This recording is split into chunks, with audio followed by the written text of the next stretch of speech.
నమస్కారం, Jyotiba TV news కి స్వాగతం. హెడ్లైన్ చూద్దాం.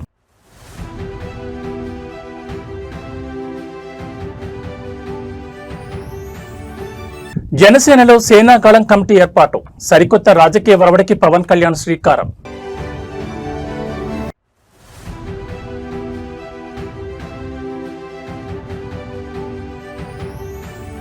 రైతు డిస్కం అన్నదాతల పాలిట మరణ శాసనం, కాంగ్రెస్ ప్రభుత్వంపై హరీష్ రావు నిప్పులు.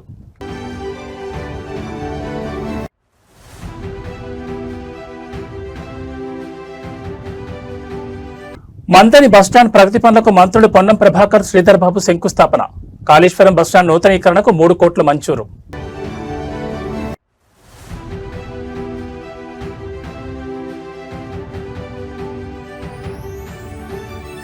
తిరుపతిలో ఒక్కసారిగా మారిన వాతావరణం, పిడుగుల మాతతో విరుచుకుపడిన కుండపోత వర్షం. ఇక వివరాలు చూస్తే, ఆంధ్రప్రదేశ్ పారిశ్రామిక రంగంలో కూటమి ప్రభుత్వం సరికొత్త చరిత్రను లిఖిస్తోంది. పెట్టుబడుల ఆకర్షణలోనే కాదు, పరిశ్రమల స్థాపనలోనూ స్పీడ్ ఆఫ్ డూయింగ్ బిజినెస్ అంటే ఏంటో అంతర్జాతీయ దిగ్గజాలకు ప్రాక్టికల్ గా చూపిస్తోంది. తిరుపతి జిల్లాలోని ప్రముఖ ఇండస్ట్రియల్ హబ్ శ్రీ సిటీలో గత ఏడాది అంటే 2025 మే నెలలో శంకుస్థాపన చేసుకున్న గ్లోబల్ ఎలక్ట్రానిక్స్ దిగ్గజం LG ఎలక్ట్రానిక్స్ సంస్థ త్వరలోనే తన పూర్తిస్థాయి వాణిజ్య ఉత్పత్తిని ప్రారంభించేందుకు సిద్ధమైంది.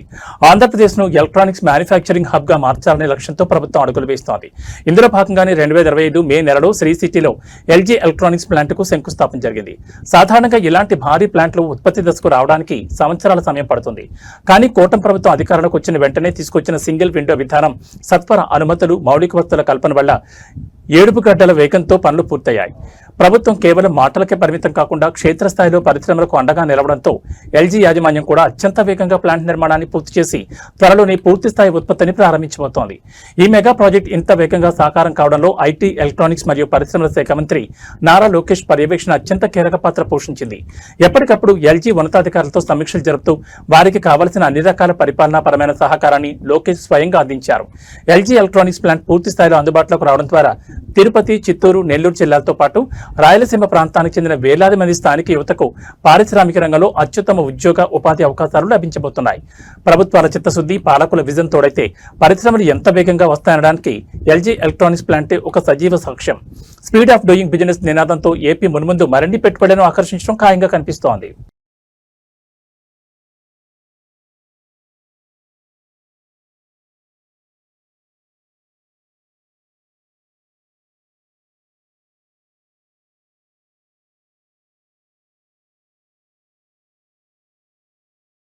దశాబ్దాలుగా సాగుతున్న బూజు పట్టిన కుల, మత విద్వేషపూరిత రాజకీయాలకు చరమగీతం పాడేందుకు జనసేనాని సరికొత్త అడుగు వేశారు. సమకాలీన రాజకీయాలు విప్లవాత్మక వరవడికి శ్రీకారం చుడుతూ సామాజిక సామరస్యం, బాధ్యతాయుత రాజకీయాలు, రాజ్యాంగ విలువల పరిరక్షణ ధ్యేయంగా జనసేన పార్టీలో సేనాగళం అనే నూతన కమిటీని ఏర్పాటు చేస్తున్నట్లు పార్టీ అధినేత పవన్ కళ్యాణ్ సంచలన ప్రకటన చేశారు. మంగళగిరి ప్రధాన కార్యాలయంలో జరిగిన కీలక సమావేశంలో ఈ కమిటీ విధి విధానాలను ఖరారు చేస్తూ రాజకీయ విమర్శలపై ఆయన అత్యంత కీలక వ్యాఖ్యలు చేశారు. రాజకీయాల్లో ప్రత్యర్థులను ఎదుర్కొనేందుకు మొల్లును మొల్లుతోనే తీయాలి అనే పాతబడిన నానుని పవన్ కళ్యాణ్ తీవ్రంగా తప్పుబట్టారు. ఒక సామాజిక వర్గం విమర్శిస్తే తిరిగి అదే వర్గానికి చెందిన నాయకులతో ప్రతి విమర్శలు చేయించే బూర్జువా సంస్కృతికి జనసేన శాశ్వతంగా స్వస్తి పలుతోందని కుండబద్దలు కొట్టారు. ప్రస్తుత రాజకీయాల్లో కొందరు నాయకులు చేసే వ్యక్తిగత తప్పులను వారికే పరిమితం చేయకుండా వారు పుట్టిన కులం, మతం లేదా వర్గాలకు ముడిపెట్టి సమాజంలో ఉద్దేశపూర్వకంగా విద్వేషాలను రెచ్చగొడుతున్నారని ఆయన తీవ్ర ఆవేదన వ్యక్తం చేశారు. తప్పు చేసిన వారిని వ్యక్తిగత స్థాయిలోనే ప్రశ్నించాలి తప్ప ఆ వ్యవహారంలోకి మొత్తం సామాజిక వర్గాలను రాకూడదని అనేది జనసేన స్పష్టమైన విధానమని ప్రకటించారు. ఈ సేనాకాలం కమిటీ ప్రధానంగా నేటి జన్జీ యువత ఆలోచనలు, ఆశయాలను ప్రతిబింబించేలా దేశ సమగ్రతకు భంగం వాటిల్లకుండా గళం వినిపించనుందని పవన్ కళ్యాణ్ స్పష్టం చేశారు. తమ స్వార్థ ప్రయోజనాల కోసం తాము చేసిన తప్పులను కప్పిపుచ్చుకునేందుకు కొందరు రాజకీయ నాయకులు కులం, మతం, ప్రాంతీయత వంటి భావ వ్యవస్థలు ముదుగు వేసుకుని దాక్కునే ప్రయత్నం చేస్తున్నారని, అయితే నేటి ఆధునిక యువత ఇటువంటి కుహానా రాజకీయ సంస్కృతిని తీవ్రంగా వ్యతిరేకిస్తోందని ఆయన హితవు పలికారు. ఈ కమిటీలో అన్ని సామాజిక వర్గాల సభ్యులకు స్థానం కల్పిస్తూ అభ్యుదయ భావాలతో అత్యున్నత సామాజిక బాధ్యతతో జనసేన ముందుకు సాగుతుందని వెల్లడించారు.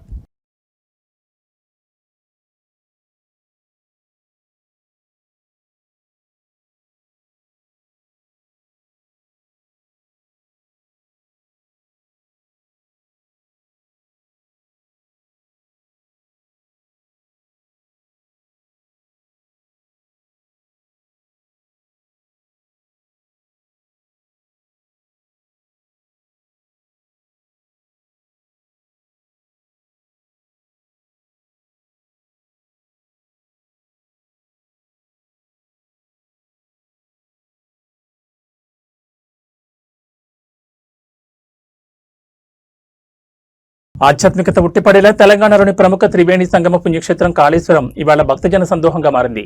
గత సంవత్సరం ముఖ్యమంత్రి చేతుల మీదుగా అత్యంత వైభవంగా ప్రారంభమైన పవిత్ర సరస్వతి నదీ పుష్కరాల ఉత్సవాలు ఈసారి జరుగుతున్న అంచె పుష్కరాలతో ముగింపు దశకు చేరుకున్నాయి. ఈ పవిత్రమైన అంచె పుష్కరాల ముగింపు వేడుకల కార్యక్రమానికి రాష్ట్ర గవర్నర్ ముఖ్య అతిథిగా విచ్చేశారు. స్థానిక ఎమ్మెల్యే మరియు రాష్ట్ర మంత్రి దుద్దెళ్ల శ్రీధరబాబు సమర్థవంతమైన నాయకత్వంలో ఈ పుష్కర వేడుకలు ఎంతో ఘనంగా క్రమశిక్షణతో నిర్వహించబడుతున్నాయి. సరస్వతి అంచె పుష్కరాల సందర్భంగా ఈ పుణ్యక్షేత్రానికి తెలుగు రాష్ట్రాలతో పాటు దేశం నలుమూలల నుంచి లక్షలాది మంది భక్తులు తరలివచ్చి అత్యంత భక్తి శ్రద్ధలతో పవిత్ర పుణ్యస్నానాలను ఆచరిస్తున్నారు. పుణ్యనదిలో మునకలేసి పుణ్యాన్ని ముట్టగట్టుకోవడంతో పాటు తమ కుటుంబాల భవిష్యత్ బాగుండాలని, అందరికీ శుభం కలగాలని భక్తులు స్వామివారిని ప్రార్థిస్తున్నారు. ముఖ్యంగా ఈ వేడుకల సందర్భంగా తెలంగాణ రాష్ట్రంతో పాటు దేశమంతటా సకాలంలో సమృద్ధిగా వర్షాలు కురవాలని, తద్వారా దేశ రైతాంగం సస్యశ్యామలంగా వర్ధిల్లాలని, ప్రజలందరూ ఆయురారోగ్యాలతో సుఖ సంతోషాలతో వర్ధిల్లాలని పండితులు, భక్తులు ప్రత్యేక పూజలు నిర్వహించారు. ఈ వేడుకల్లో భాగంగా ఇటీవలే కాశీ విశ్వేశ్వర క్షేత్రానికి చెందిన వేద పండితులు ఇక్కడ లోక కళ్యాణం కోసం సమర్పించిన పవిత్రమైన దివ్యహారతిని భక్తులు కనులారా వీక్షించి తరించారు.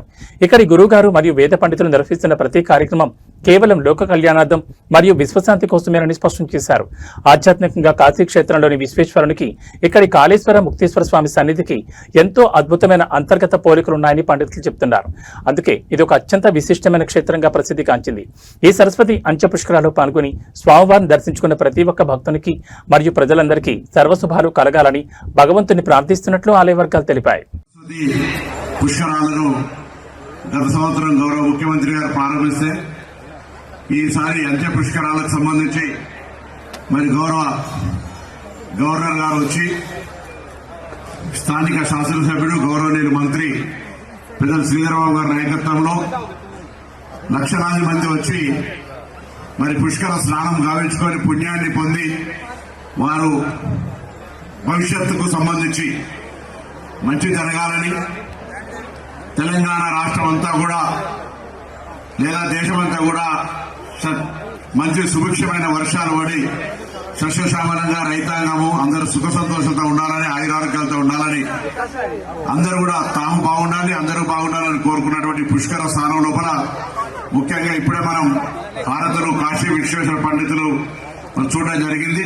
వారందరూ కూడా లోక కళ్యాణం కొరకు, గురుగారు కూడా అందరూ ఎవరు ఏం చేసినా ఇది లోక కళ్యాణం కొరకు జరుగుతున్నటువంటి కార్యక్రమంగా కాళేశ్వర ముక్తేశ్వర స్వామి సన్నిధిలో ఒక విశిష్టమైనటువంటి అక్కడ కాశీ విశ్వేశ్వరుడు, ఇక్కడ కాళేశ్వర ముక్తేశ్వరుడుగా పోలిక ఉన్నటువంటి దేవాలయ పరిధిలో జరిగినటువంటి సరస్వతి అంత్య పుష్కరాలకు సంబంధించి పాల్గొన్నటువంటి ప్రతి ఒక్కరికి శుభం జరగాలని అమ్మవారిని ప్రార్థిస్తూ అందరికీ నమస్కారం చెప్తూ సెలవుకుంటాను. తెలంగాణలో వ్యవసాయ విద్యుత్ సరఫరా, రైతు డిస్కం ఏర్పాటు ప్రతిపాదనలపై అధికార ప్రతిపక్షాల మధ్య రాజకీయ సెగలు రాచుకున్నాయి. కాంగ్రెస్ ప్రభుత్వం తీసుకురావాలని చూస్తున్న రైతు డిస్కం విధానం రాష్ట్రంలోని అన్నదాతల పాలిట ఒక పెద్ద శాపంగా మారబోతోందని మాజీ మంత్రి బీఆర్ఎస్ సీనియర్ నేత హరీష్ రావు తీవ్రస్థాయిలో ధ్వజమెత్తారు. గత బీఆర్ఎస్ ప్రభుత్వం ఎంతో ప్రతిష్టాత్మకంగా అందించిన 24 గంటల ఉచిత విద్యుత్ పథకానికి ఎసరు పెట్టడానికి ఈ కొత్త డిస్కంల ముసుగులో ప్రభుత్వం కుట్రలు చేస్తోందని ఆయన ఆరోపించారు. తెలంగాణ భవన్లో జరిగిన మీడియా సమావేశంలో హరీష్ రావు కాంగ్రెస్ ప్రభుత్వ విద్యుత్ విధానాలపై నిప్పులు చెరిగారు. దేశంలోని ఎక్కడా లేని విధంగా కేసీఆర్ రైతాంగానికి ఉచితంగా నాణ్యమైన 24 గంటల కరెంట్ ఇస్తే ప్రస్తుత ప్రభుత్వం దాన్ని నిర్వీర్యం చేసేందుకు ప్రయత్నిస్తోందని మండిపడ్డారు. రైతు డిస్కం పేరుతో వ్యవసాయ రంగాన్ని విడదీసి భవిష్యత్తులో సబ్సిడీలను ఎత్తివేయడానికి, బావుల దగ్గర మీటర్లు పెట్టడానికి పునాది వేస్తున్నారని ఆగ్రహం వ్యక్తం చేశారు. డిస్కంల విభజన జరిగితే రైతులకు అదనపు భారం పడుతుందని, ఇది ముమ్మాటికి అన్నదాతల గొంతు కోసే చర్యనని ఆయన దుయ్యబట్టారు. రాష్ట్రంలో ఇప్పటికే పలు జిల్లాల్లో అర్ధరాత్రి కరెంట్ ఇస్తూ లో వోల్టేజ్ సమస్యలతో రైతులను ఇబ్బందులు గురిచేస్తున్నారని హరీష్ రావు పేర్కొన్నారు. సమయానికి విద్యుత్ అందక పంటలు ఎండిపోతున్నాయని, వోల్టేజ్ హెచ్చుతగ్గుల వల్ల వేలాది రూపాయల విలువైన మోటార్లు కాలిపోతుంటే ప్రభుత్వం కనీసం పట్టించుకోవడం లేదని ఆవేదన వ్యక్తం చేశారు. ఇలాంటి క్లిష్ట పరిస్థితుల్లో సహాయం చేయాల్సింది పోయి రైతు డిస్కం అంటూ కొత్త ప్రయోగాలతో గందరగోళం సృష్టించడం సరికాదన్నారు. రైతుల పక్షాన్ని నిలబడి ఈ నిర్ణయాన్ని బీఆర్ఎస్ గట్టిగా వ్యతిరేకిస్తుందని ఆయన స్పష్టం చేశారు. ఈరోజు ఏ ఊరికన్నా పోదాం. ఈ మధ్యకాలంలో నేను నర్సాపూర్ సబ్ స్టేషన్కి వెళ్ళినా, సిద్దిపేటలో సబ్ స్టేషన్కి వెళ్ళినా, ఎక్కడికి వెళ్ళినా రైతులకు ఈరోజే 13 గంటలకు మించి కరెంట్ రావడం లేదు. 13 అవర్స్ కూడా కరెంట్ రావడం లేదు. ఈరోజు నువ్వేదో 24 గంటల ఉచిత విద్యుత్తు ఇవ్వడానికి నేను ఆర్పీడీసీఎల్ పెడుతున్నా అని చెప్పినావు. ఈరోజు రాష్ట్రంలో ఎక్కడ కూడా రైతులకు 13 గంటల ఉచిత అంటే మించి ఉచిత విద్యుత్తు రావడం లేదు. ఇవాళ నీ ఆర్పీడీసీఎల్ ఏర్పాటుతో 8-9 గంటలు కూడా రాని పరిస్థితి ఏర్పడుతుంది. ఇలా గుజరాత్లో కేవలం రైతులకు 7 గంటల కరెంటే వస్తుంది. కాంగ్రెస్ పాలిస్తున్న కర్ణాటకలో 8 గంటల కరెంటు మాత్రమే వస్తుంది. రేపు తెలంగాణలో కూడా అదే జరగబోతా ఉంది. భౌతిక ఇంధన మరియు పారిశ్రామిక రంగానికి గుండెకాయ లాంటి బొగ్గు మైనింగ్ విభాగాల బలోపేతమే లక్ష్యంగా కేంద్ర ప్రభుత్వం వేగవంతమైన అడుగులు వేస్తోంది. ఇందులో భాగంగా కేంద్ర బొగ్గు మరియు గనుల శాఖ మంత్రి ఒడిశా రాజధాని భువనేశ్వర్ చేరుకున్నారు. భువనేశ్వర్ ఎయిర్పోర్టుకు చేరుకున్న కేంద్ర మంత్రికి దేశంలోని ప్రముఖ ప్రభుత్వ రంగ సంస్థలైన మహానది కోల్ఫీల్డ్స్ లిమిటెడ్ మరియు నేషనల్ అల్యూమినియం కంపెనీ లిమిటెడ్ ఉన్నతాధికారులు ప్రతినిధులు ఘన స్వాగతం పలికారు. దేశంలోని అత్యధిక ఖనిజ సంపద కలిగిన రాష్ట్రాల్లో ఒకటైన ఒడిశాలో కేంద్ర ప్రభుత్వం అనుబంధ బొగ్గు గనుల శాఖల పనితీరును స్వయంగా పర్యవేక్షించేందుకు కేంద్ర మంత్రి ఈ పర్యటన చేపట్టారు. భువనేశ్వర్ చేరుకున్న వెంటనే ల్యాండ్ స్లైడ్ కంపెనీలైన మహానది కోల్ఫీల్డ్స్ మరియు నాల్కోకు చెందిన అగ్రశ్రేణి అధికారులు మంత్రిని కలిసి క్షేత్రస్థాయి పరిస్థితులపై ప్రాథమిక సమాచారం అందించారు. దేశీయంగా బొగ్గు ఉత్పత్తిని పెంచడం, అల్యూమినియం ముడిసరు కొరత లేకుండా చూడడంలో ఒడిశాలోని ఈ ప్రాజెక్టులు అత్యంత కీలక పాత్ర పోషిస్తున్న తరుణంలో కేంద్ర మంత్రి ఈ రాక పారిశ్రామిక వర్గాల్లో తీవ్ర ఆసక్తిని రేకెత్తిస్తోంది. ఈ పర్యటనలో అత్యంత ప్రధానమైన ఘట్టం రేపు ఆవిష్కృతం కాబోతోంది. కేంద్ర బొగ్గు మరియు గనుల మంత్రిత్వ శాఖల ఆధ్వర్యంలో 2 వేర్వేరు ఉన్నత స్థాయి సమీక్షా సమావేశాలను మంత్రి స్వయంగా చేయనున్నారు. బొగ్గు మరియు గనుల రంగాల్లోని ప్రధాన స్టేక్ హోల్డర్లతో మంత్రి ముఖాముఖి చర్చలు జరపనున్నారు. దేశంలో పారిశ్రామిక ప్రగతిని పరుగులు పెట్టించేందుకు, మైనింగ్ ప్రక్రియను మరింత సులభతరం చేసేందుకు మరియు పర్యావరణ హిత పద్ధతుల్లో ఉత్పత్తిని పెంచేందుకు తీసుకోవాల్సిన వినూత్న నిర్ణయాలపై రేపటి సమావేశంలో ఒక పటిష్టమైన రోడ్ మ్యాప్ను సిద్ధం చేయనున్నట్లు మంత్రిత్వ శాఖ వర్గాలు స్పష్టం చేశాయి.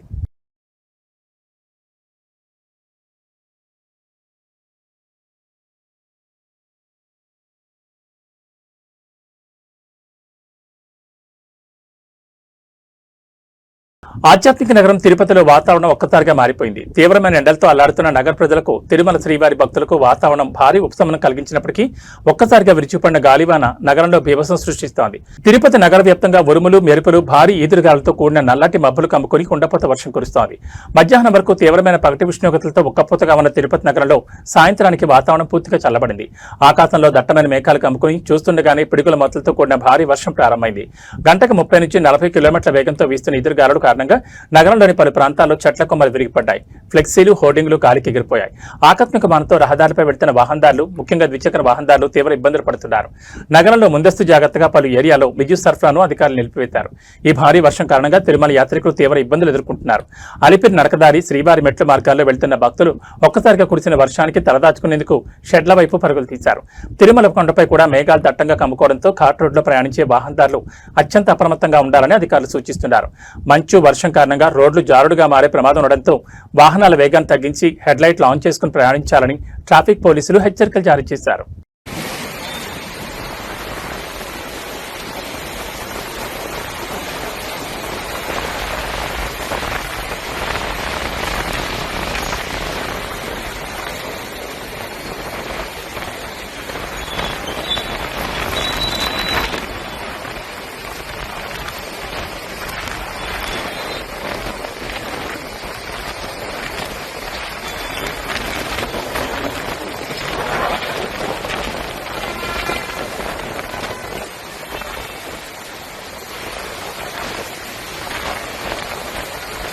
పల్నాడు జిల్లా అభివృద్ధి మనందరి ఏకైక ప్రధాన లక్ష్యం కావాలని ఆంధ్రప్రదేశ్ కూటమి ప్రభుత్వం స్పష్టం చేసింది. ప్రభుత్వం మరియు పార్టీ కార్యక్రమాల్లో పల్నాడు జిల్లా ఎల్లప్పుడూ ఉత్తమ పనితీరుతో రాష్ట్రంలోని మెరుగైన స్థానంలో నిలిచేలా సరికొత్త కార్యాచరణను సిద్ధం చేసింది. సీనియర్ నాయకులు సత్తెనపల్లి ఎమ్మెల్యే కన్నా లక్ష్మీనారాయణ నివాసంలో ఆదివారం రాత్రి పల్నాడు జిల్లా ప్రగతిపై ఒక ఉన్నత స్థాయి సమీక్ష సమావేశం జరిగింది. జిల్లా ఇన్ఛార్జ్ మంత్రి గొట్టిపాటి రవికుమార్, నరసరావుపేట ఎంపీ లావు శ్రీకృష్ణదేవరాయలతో పాటు జిల్లా పరిధిలోని కూటమి ఎమ్మెల్యేలు ఈ భేటీలో పాల్గొని పల్నాడు ఫ్యూచర్ ప్లాన్పై సుదీర్ఘంగా చర్చించారు. గతంలో తీవ్ర నిర్లక్ష్యానికి గురైన పల్నాడు జిల్లాను కూటమి ప్రభుత్వంలో అభివృద్ధి, సంక్షేమ రంగాల్లో అగ్రస్థానంలో నిలపాలని దృఢ సంకల్పాన్ని నేతలు వ్యక్తపరిచారు. ఈ సందర్భంగా ఇన్ఛార్జ్ మంత్రి గొట్టిపాటి రవికుమార్ మాట్లాడుతూ జిల్లాలో ప్రభుత్వ పథకాలు, మౌలిక వసతుల కల్పన వంటి కార్యక్రమాలు క్షేత్రస్థాయిలోకి వేగంగా వెళ్లాలని అధికారులకు, ప్రజాప్రతినిధులకు దిశానిర్దేశం చేశారు. జిల్లా ప్రగతి గ్రాఫ్ రాష్ట్రంలోనే టాప్ లో ఉండాలని, అందుకోసం కూటమి నేతలంతా సమన్వయంతో ముందుకు సాగాలని పిలుపునిచ్చారు. ఈ కీలక సమావేశంలో ప్రధానంగా జిల్లా అభివృద్ధికి సంబంధించిన ప్రతిష్టాత్మక సర్ విధానాల అమలుపై నేతలు రోడ్ మ్యాప్ ను ఖరారు చేశారు. పట్టణ, గ్రామీణ ప్రాంతాల సమతుల్య అభివృద్ధి దీని ముఖ్య ఉద్దేశం. అదే సమయంలో కూటమి ప్రభుత్వంపై ఉద్దేశపూర్వకంగా విపక్ష వైసీపీ చేస్తున్న దుష్ప్రచారాన్ని, అబద్ధపు ఆరోపణలను క్షేత్రస్థాయిలో సమర్థవంతంగా తిప్పికొట్టాలని నేతలు నిర్ణయించారు. ప్రభుత్వం చేస్తున్న మంచి పనులను, రాబోయే ప్రాజెక్టులను సోషల్ మీడియా మరియు ప్రజాక్షేత్రం ద్వారా ప్రజల్లోకి బలంగా తీసుకెళ్లాలని ఎంపీ లావు శ్రీకృష్ణదేవరాయలు, ఎమ్మెల్యే కన్నా లక్ష్మీనారాయణ సహా పలువురు ఎమ్మెల్యేలు ఈ సందర్భంగా స్పష్టం చేశారు.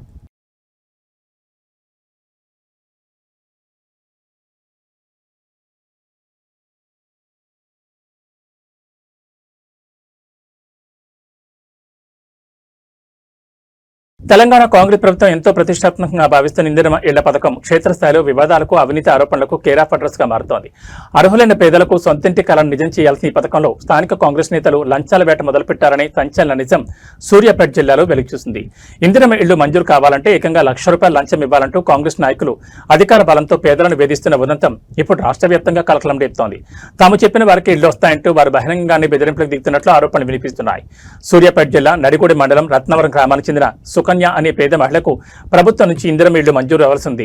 అయితే గ్రామానికి చెందిన కొందరు కాంగ్రెస్ నాయకులు ఆమెను సంప్రదించి ఇల్లు కావాలంటే ₹1,00,000 నగదు లంచంగా ఇచ్చుకోవాలని డిమాండ్ చేశారు.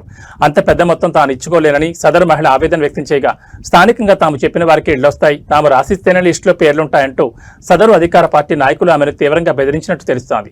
ప్రభుత్వ పథకాల కేటాయింపుల్లో స్థానిక నేతల విచ్చలవిడి జోక్యం, బెదిరింపుల పర్వంపై రత్నవరం గ్రామస్తులు సైతం తీవ్ర విస్మయం వ్యక్తం చేస్తున్నారు. తమకు రావాల్సిన ఇందిరమ్మ ఇళ్లను అడ్డుకుంటూ ₹1,00,000 లంచం కోసం వేధిస్తున్న స్థానిక కాంగ్రెస్ నాయకులపై కోదాడ ఎమ్మెల్యే ఉత్తమ్ పద్మావతి రెడ్డి తక్షణమే స్పందించి న్యాయం చేయాలని బాధితురాలు సుకన్య కన్నీటి పర్యంతమవుతూ డిమాండ్ చేస్తున్నారు. నియోజకవర్గంలో పార్టీ ప్రతిష్టను దెబ్బతీస్తూ పేదలకు లంచాల కోసం పీడిస్తున్న ఇటువంటి నాయకులపై కఠిన చర్యలు తీసుకోవాలని, అర్హురాలైన తనకు ఎలాంటి లంచాలు లేకుండా ఇందిరమ్మ ఇళ్లు దక్కేలా చూడాలని ఆమె కోరుతున్నారు. పేదల ఇళ్ల పథకంలో సాగుతున్న ఈ ముసోడి దందా ఇప్పుడు స్థానికంగా కాంగ్రెస్ పార్టీ శ్రేణుల్లోనూ పెద్ద చర్చకు దారితీస్తుంది. ఇందిరమ్మ ఇల్లు 16 ఇళ్ళు వచ్చినాయి సార్. మాకు రావిని వినయవర్ధన్ రెడ్డి వినయవర్ధన్ రెడ్డి మా ఇష్టం వచ్చినట్టు చేసుకుంటాం, మేమేమన్నా చేసుకుంటాం, నీకు ఇల్లు అయితే రాని అంటుంది సార్. మళ్ళీ బాబు గారు అని ఇక్కడ ఇదివరకు పాత సర్పంచ్ సార్, ఎప్పుడు వచ్చినా కూడా లంచాలు తీసుకుంటాడు. ఆయన తీసుకొని ఎవరికి ఇల్లు రానియాడు. ఇప్పుడు నేను ఇక్కడ నుంచి వస్తుంటే నా పరిస్థితి ఏంది, ఇల్లు కూలిపోతుందంటే ₹1,00,000 ఇవ్వమన్నాడు. నా దగ్గర డబ్బులు లేవన్నా 50,000 ఇవ్వమంటుండు. నీ దిక్కున్న చోట చెప్పుకోపో, మీడియా చెప్పుకోవా, కలెక్టర్ చెప్పుకోవడం, మేడంకి చెప్పుకోవా అన్నాడు. ఇప్పుడు ఉన్న రవి మెయిన్ క్యాండిడేట్ కాంగ్రెస్ అధ్యక్షుడు అంట. ఆయన తోటి సంబంధాలు పెట్టుకొని మంచిగా ఉండి పర్సనల్ గా మాట్లాడితే ఇల్లు ఇస్తాడంట. ఆయనకు సంబంధించిన వాళ్ళకి ఇల్లు ఇస్తాడు, మాకు ఇల్లు ఇయ్యరంట. సోమ సీను ఆయన పోయి కులాలకి 2 అంటే మా కులంలో నేను లేని దాన్ని కాదంటే మినిస్టర్ కాడికి పోయినా కూడా మాకు సంబంధించిన వాళ్ళకి ఇల్లు వస్తాయి, నీకు రావంటుంది సార్. ఇక్కడ అన్యాయం జరుగుతుంది, నన్ను బాధ పెడుతుర్రు, నన్ను నష్టపోయాను నేను. నాకు ఇల్లు బాగలేదు, నాకు ఇల్లు రావాలి సార్, ఎట్టనే చేసి నాకు ఇల్లు ఇప్పేయండి. వాళ్ళంటే నన్ను బయటికి రానియకుండా చేస్తారంట. వాళ్ళని మాత్రం ఏదో ఒకటి చేయాలి. మేడం అంట వాళ్ళకే ఇచ్చిందంట, వాళ్ళ ముగ్గురునే ఇక్కడ ఊరిని చూసుకో అని చెప్పిందంట. సర్పంచ్ గారు పోయి నా గురించి అడిగితే అమ్మాయికి నేను నీ సంతకంతో మాకు పని లేదు, నీ సంతకాలు పెట్టుకుంటాం, మేమే చేసుకుంటాం, మా ఇష్టం అని చెప్తున్నారు సార్. ఇది పరిస్థితి సార్, మాకు న్యాయం చేయండి సార్. నా పరిస్థితి బాగలేదు సార్. ఇదివరకు కరోనా వచ్చి నాకు కాళ్ళు పడిపోయినాయి సార్. నా పిల్లగాడు చదువుకునే పిల్లగాడు సార్, పనికి పంపిస్తున్నా సార్. ఇల్లు లేదు సార్, మమ్మల్ని ఎవరు రానియట్లేదు సార్. ఎవరింటి పోతే ఎవరు రానిస్తారు సార్, ఎవరు రానియట్లేదు సార్. గాలి వచ్చిన వర్షం వచ్చిన ఇల్లు 4 రోజులైంది సార్ అన్నం తినగా. వాళ్ళ చుట్టూ ఇళ్ళ చుట్టూ తిరుగుకుంటూ దండం పెట్టుకుంటూ తిరుగుతున్నా సార్, కాళ్ళు పట్టుకుంటూ తిరుగుతున్నా సార్, కళ్ళు తిరుగుతున్నాయి సార్ అన్నం తినగా. నాకు న్యాయం కావాలి సార్, నన్ను చంపుతారంట సార్, పోలీస్ స్టేషన్లో కేసు పెడతారంట సార్, నన్ను చంపుతారంట సార్. నాకు న్యాయం కావాలి సార్, వాళ్ళని ఏమన్నా చేయాలని నాకు న్యాయం చేయండి సార్. పోలే సార్, ఎమ్మెల్యే కాడికి పోయినా, మేడం కాడికి పోయినా, ఆడికి పోయినా మా కాడికి రావాల్సిందే, మేము చూసుకుంటాం అంటారు సార్ వాళ్ళు. వాళ్ళని ఏదన్నా ఒకటి చేసి నాకు న్యాయం చేసి నాకు ఇల్లు కావాలి సార్. వచ్చిన పేరు తీసేస్తారు సార్, వాళ్ళకి సంబంధం ఉన్న వాళ్ళకి ఇస్తారంట, వేరే వాళ్ళకి ఇయ్యరంట. లంచాలు కావాలి సార్. మరి నా దగ్గర ఏం లేదు సార్, తినడానికి వెళ్ళక పనికి పోతున్నా సార్. నా పిల్లగాడు చిన్న పిల్లగాడు సార్, పనికి తీసిపోతున్నా సార్. మాకు అండ లేరు, ఎవరు లేరు సార్, ఆ కులం లేదు, ఏది లేదు సార్. నన్ను బాధపడ తెలంగాణ రాష్ట్రంలో ప్రజా రవాణా వ్యవస్థను మరింత ఆధునీకరిస్తూ ప్రయాణికులకు అత్యున్నత సేవలు అందించడమే లక్ష్యంగా ప్రభుత్వం అడుగులు వేస్తోంది. మందని మరియు కాళేశ్వరం బస్టాండ్ల అభివృద్ధితో ఈ ప్రాంతంలో రవాణా సేవలు సరికొత్త మైలురాయిలు అందించుకోబోతున్నాయి. ఆదివారం నాడు మందని మున్సిపాలిటీ పరిధిలోని బస్టాండ్లో 93 లక్షల వ్యయంతో చేపట్టనున్న అదనపు ప్లాట్ఫారాలు, ఇతర ప్రగతి పనులకు రాష్ట్ర రవాణా శాఖ మంత్రి పొన్నం ప్రభాకర్, ఐటీ పరిశ్రమల శాఖ మంత్రి దుద్దిల శ్రీధర్ బాబు, జిల్లా కలెక్టర్ కోయి శ్రీహర్షితో కలిసి ఘనంగా శంకుస్థాపన చేశారు. మందని బస్టాండ్లో రద్దీని తట్టుకునేలా 74 లక్షల వ్యయంతో 2 అదనపు ప్లాట్ఫారాల నిర్మాణానికి, మరో 19 లక్షలతో ఇతర మౌలిక వస్తువుల పనులకు మంత్రులు పునాది వేశారు. ఈ సందర్భంగా మంత్రి పొన్నం ప్రభాకర్ మాట్లాడుతూ స్థానిక మంత్రి శ్రీధర్ బాబు సూచనల మేరకు మందనితో పాటు ప్రముఖ పుణ్యక్షేత్రమైన కాళేశ్వరం బస్టాండ్ నూతనీకరణకు ఏకంగా 3 కోట్లు మంజూరు చేసినట్టు తెలిపారు. కాళేశ్వరం ముక్తేశ్వర స్వామి దేవస్థానం అభివృద్ధిలో ఆర్టీసీ కీలక పాత్ర పోషిస్తోందని, త్వరలోనే పెద్దపల్లి బస్ డిపోను కూడా ప్రారంభించి ఈ ప్రాంత ప్రజల దశాబ్దాల కాలం నిజం చేస్తామని మంత్రి శ్రీధర్ బాబు స్పష్టం చేశారు. మహాలక్ష్మి పథకంలో భాగంగా మహిళలకు ఇప్పటి వరకు 310 కోట్లకు పైగా జీరో టికెట్లు జారీ చేసే రికార్డు సృష్టించామని మంత్రులు గుర్తు చేశారు. చేశారు. ఈ పర్యటనలో రవాణా శాఖ మంత్రి పొన్నం ప్రభాకర్ రాబోయే గోదావరి పుష్కరాలు 2027పై కీలక అప్డేట్ ఇచ్చారు. పుష్కరాల నిర్వహణ కోసం ప్రభుత్వం ఇప్పటికే కేబినెట్ సబ్ కమిటీని నియమించిందని, కుంభమేళాను తలపించే స్థాయిలో భారీ రవాణా సదుపాయాలతో కూడిన సమగ్ర కార్యాచరణను సిద్ధం చేస్తున్నామని చెప్పారు. లక్షలాదిగా తరలివచ్చే భక్తులకు ఎలాంటి ఇబ్బందులు రాకుండా ప్రత్యేక బస్సులను నడుపుతామన్నారు. ఇదే సమయంలో ఆర్టీసీని ప్రభుత్వంలో విలీనం చేసే ప్రక్రియకు తమ ప్రభుత్వం పూర్తిగా కట్టుబడిందని కార్మికులకు భరోసా ఇచ్చారు. గుర్తింపు సంఘాల ఎన్నికల అనంతరం కార్మిక ప్రతినిధులతో ఆత్మీయంగా చర్చించి తదుపరి చర్యలు చేపడతామని, కార్మికులు ఎలాంటి అపోహలను నమ్మొద్దని మంత్రి సూచించారు. పచ్చడి ప్రియులకు బులియన్ మార్కెట్ నుంచి వరుసగా శుభవార్తలు అందుతున్నాయి. నిన్నటి భారీ పతనం తర్వాత హైదరాబాద్ బులియన్ మార్కెట్లో ఇవాళ కూడా బంగారం ధరలు మరింతగా దిగొచ్చాయి. అంతర్జాతీయ మార్కెట్లలో కదలికలు మరియు స్థానిక డిమాండ్ తగ్గడంతో ఇవాళ అటు 24 క్యారెట్ల మేలిమి బంగారం, ఇటు ఆభరణాల తయారీకి వాడే 22 క్యారెట్ల పచ్చడి ధరలు ఒక్కసారిగా కిందికి పతనమయ్యాయి. పెళ్లిళ్ల సీజన్ నడుస్తున్న తరుణంలో ఈ ఆకస్మిక ధరల తగ్గుదల వినియోగదారులకు పెద్ద ఊరటనిస్తోంది. హైదరాబాద్ బులియన్ మార్కెట్ తాజా రికార్డుల ప్రకారం ఇవాళ ఉదయం నుంచే పచ్చడి ధరల్లో ఒడిదుడుకులు కనిపించాయి. పెట్టుబడిదారులు ఎక్కువగా చూసి 24 క్యారెట్ల 10 గ్రాముల మేలిమి బంగారం ధర ఇవాళ ఏకంగా 820 రూపాయల పతనమై ప్రస్తుతం 1,56,226 వద్ద కొనసాగుతోంది. మరోవైపు సామాన్య వినియోగదారుల ఆభరణాల కోసం కొనుగోలు చేసే 22 క్యారెట్ల 10 గ్రాముల గోల్డ్ రేట్ కూడా ఇవాళ భారీగా క్షీణించింది. 22 క్యారెట్ల పత్తిపై 750 రూపాయల మేర తగ్గి ప్రస్తుతం మార్కెట్లో 1,43,200 పలుకుతోంది. ఇక బంగారంతో పోలిస్తే ఇవాళ వెండి ధరలో ఎలాంటి మార్పు లేకుండా స్థిరంగా కొనసాగడం గమనార్హం. హైదరాబాద్ మార్కెట్లో కిలో వెండి రేటు నిన్నటి ముగింపు ధరైన 2,90,000 వద్దే స్థిరంగా ట్రేడ్ అవుతోంది. అయితే బులియన్ మార్కెట్ నిపుణులు చెప్తున్న దాని ప్రకారం ఈ ప్రకటించిన ధరలు ప్రధాన నగరాల హోల్సేల్ మార్కెట్ ఆధారంగా ఉంటాయని, తెలుగు రాష్ట్రాల్లోని వివిధ జిల్లాలను బట్టి స్థానిక షోరూంలలో ఉండే మేకింగ్ ఛార్జీలు మరియు జీఎస్టీల పరిధిని బట్టి తుది రిటైల్ ధరల్లో స్వల్ప వ్యత్యాసాలు ఉండే అవకాశం ఉందని స్పష్టం చేస్తున్నారు. ఇక వాతావరణ విషయానికి వస్తే తెలుగు రాష్ట్రాల ప్రజలకు వాతావరణ శాఖ కీలక అలర్ట్ జారీ చేసింది. అటు తీవ్రమైన ఎండలు, ఇటు అకాల వర్షాల మిశ్రమ పరిస్థితులు మరికొన్ని రోజుల పాటు కొనసాగుతాయని భారత వాతావరణ శాఖ వెల్లడించింది. 2 రాష్ట్రాల్లోనూ పగటి ఉష్ణోగ్రతలు 40 డిగ్రీలపైనే నమోదవుతున్నప్పటికీ ఉపరితల ఆవర్తన ప్రభావంతో ఇవాళ తెలంగాణ, ఆంధ్రప్రదేశ్లోని పలు జిల్లాలు ఉరుములు మెరుపులతో కూడిన ఓ మోస్తరు వర్షాలు పడే అవకాశం ఉందని స్పష్టం చేసింది. ఈ మేరకు పలు జిల్లాలకు ఎల్లో అలర్ట్ కూడా జారీ అయింది. ఇవాళ రాష్ట్ర వ్యాప్తంగా వాతావరణంలో ఆకస్మిక మార్పులు చోటు చేసుకోనున్నాయి. ముఖ్యంగా ఉత్తర మరియు దక్షిణ తెలంగాణ జిల్లాలైన ఆదిలాబాద్, నిర్మల్, మంచిర్యాల్, నిజామాబాద్, జగిత్యాల, రాజన్న సిరిసిల్ల, మెదక్, కామారెడ్డి, వనపర్తి మరియు జోగులాంబ గద్వాల జిల్లాలో ఉరుములు, ఎదురుగాలతో కూడిన మోస్తరు వర్షాలు కురిసే ఛాన్స్ ఉందని ఐఎండీ తెలిపింది. వీటితోడు రాజధాని గ్రేటర్ హైదరాబాద్ పరిధిలోనూ సాయంత్రానికి ఆకాశం పూర్తిగా మేఘావృతమై నగరంలోని పలు ప్రాంతాల్లో భారీ ముసురుతో కూడిన వర్షాలు పడతాయని హెచ్చరించింది. గాలి వేగం ఎక్కువగా ఉండే ప్రమాదం ఉన్నందున ప్రజలు చెట్ల కింద, హోర్డింగ్ల కింద నిలబడొద్దని అధికారులు సూచించారు. ఏపీలోని రాయలసీమ ప్రాంతంపై ఈ అకాల వర్షాల ప్రభావం ఎక్కువగా ఉండబోతోంది. ప్రధానంగా అనంతపురం, శ్రీ సత్యసాయి, వైఎస్ఆర్ కడప, అన్నమయ్య మరియు చిత్తూరు జిల్లాలో ఇవాళ వర్షాలు కురిసే అవకాశం ఉందని వాతావరణ కేంద్రం పేర్కొంది. గత కొన్ని రోజులుగా భానుడి బగబగలతో రికార్డు స్థాయి ఉష్ణోగ్రతలతో అలడిపోతున్న రాయలసీమ వాసులకు ఈ ఆకస్మిక వానలు తీవ్రమైన ఉక్కపోత నుంచి పెద్ద ఉపశమనాన్ని ఇవ్వనున్నాయి. అయితే వర్షం పడే సమయంలో పిడుగులు పడే ప్రమాదం ఉన్నందున తోటల్లో, పొలాల్లో ఉండే రైతులు, పశువుల కాపర్లు సురక్షితమైన కట్టడాల కింద ఆశ్రయం పొందాలని ఏపీ విపత్తుల నిర్వహణ సంస్థ హెచ్చరిస్తోంది.